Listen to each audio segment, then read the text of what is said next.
2 weeks left here in season 30, and we're devoting them to the teens. Welcome to the Final Wager, where I'm already a bit upset after just one night of this tournament, and not because of anything that the players did, but because of some of the backlash that Josiah received on Twitter. Some of it was warranted. Yes, he buzzed in too much, he was too aggressive, he took a lot of guesses, but some of it was just mind-boggling. He is not a failing of Martin Luther King Jr.'s dream. He is not representative of his race as a whole, or his school, or his family. He's just a kid who had a bad day in front of 15 million people. If you haven't been on the show, you don't know what it's like under the lights with all that pressure and all that money on the line. $75,000 is a lot for anyone, but especially someone who's 15, 16, 17, or 13 in some cases. So if you haven't been on the show, don't criticize. Especially don't say things that'll come back to haunt you in a job interview. Or, maybe do that, and that'll make it easier for someone who maybe deserves a good job because he's a good person.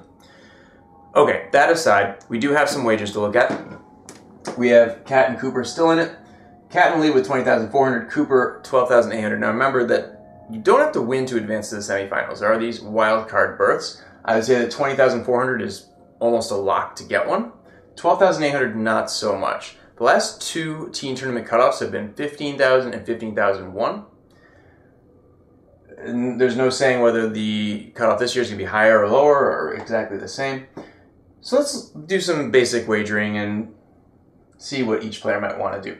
All right, let's start with Cooper. If Cooper doubles up,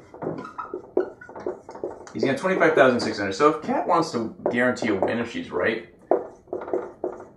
she should wager 52.01. Remember, you have to add that extra dollar because it's a tournament. If she gets it wrong with that wager, she'll be left with 15,200 or 15,199.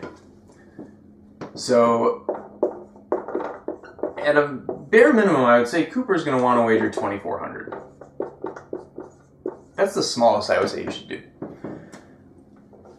Kat, as I said, has 20,400, and that's a very respectable wildcard total. If she doesn't like the category at all, or even somewhat, I would probably just stand pat. At the very least, I would stay above 20,000. So that seems to be a target for a lot of people. Cooper, on the other hand, he could go for everything, but the difference between 25,600 and, say, 21,000, not that much. You're probably going to get in, almost certainly going to get in. On the other side, if he gets it wrong, the difference between 0 and 5,000 is pretty big. But in between, he benefits more from having more points on the upside than fewer points on the downside. So what I would do is I would aim to get above Kat. Let's say she wagers 399, so as not to fall below that mystical amount. That'll put her at 20,799. So on the upside, I would recommend Cooper wager 8,000. Alright, so those are our ranges, and what actually happened was Cooper got it right and went for 7,700, just above Kat. Nice wager.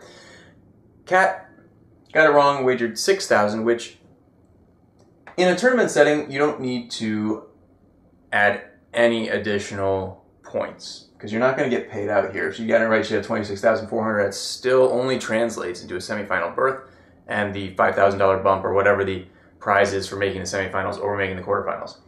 As it is, she now has 15,399, or 14,399, which could fall victim to a $15,000 cutoff. We'll see. And join me tomorrow for quarterfinal number 2 on the Final Wager.